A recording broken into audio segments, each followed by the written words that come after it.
Okay, let's try this again. Maybe the audio will work this time.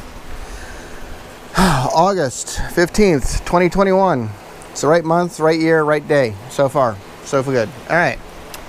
Fish, doing great. Goldfish. As we all know, trout, lost them a couple months ago. The excessive heat that we had in here, not happy. Next year, I'm going to try trout again. I'm going to do a lot of different changes to make sure we can keep the trout healthy and safe and cold, and then work on getting to a point where we can actually harvest them. So right now, my sump, I got to top off my sump. I can't top it off because I don't have enough water, but I'm taking water from this tank that I have over here, which is basically just a spare. I don't have any fish in here, but I'd like to get fish in here, but we just had a massive shortage of rain. So in the meantime, I do have some plants in here. I've got some radishes and thyme that I've started in here. I put these in exactly a week ago, so that's just 1 week of growth in just water right now. It's just water and expanded clay pebbles, so working good there. Main beds, we've got tomatoes are suffering from a nutrition shortage, as you can see. I've still got to get some things to top this off. I get it some more chelated iron and get that added in on the system. The kales, we still got kales hanging in here. Those will rebound if I leave them in. I may pull some more of them as well. Lemon balm's been getting cut back still. These tomato plants haven't fruited, but this one has produced quite a bit of fruit, so that's a good thing. We've got the windows open and the tops open so we can get bees in here, which they do help.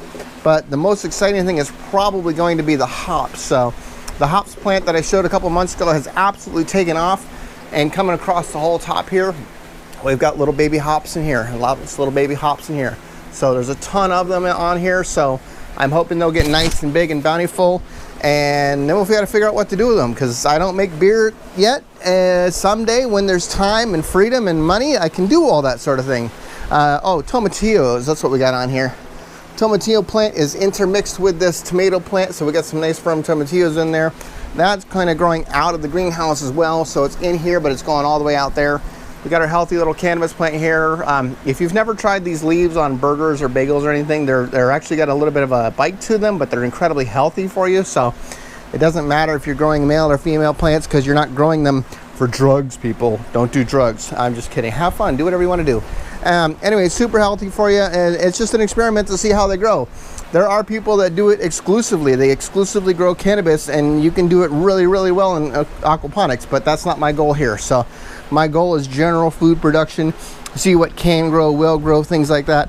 I've got my marigolds trying to come up there, waiting for those to come up. Kitchener, the chives, still doing amazing. I think these are my mustard greens, so those are finally coming up. And I don't think that this is rooted yet, but this is a cutting off of a blueberry plant. I got to work on that so we can get a good solid cutting that's rooted, and see if we can get it to take off in aquaponics, because that would be amazing to be able to grow blueberries in here as well. Not necessarily in this setup, but a larger setup down the road. I really want to take this to the next level and go big on this sort of thing and grow more than you could ever imagine using this system. So that's all I've got for August 2021.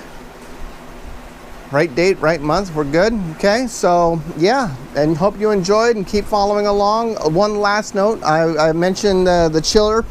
This is the only thing in here that's not off grid. So you got my fans here that you can see. These are actually all running off of the solar, but the chiller is not, because I still need to get a larger inverter.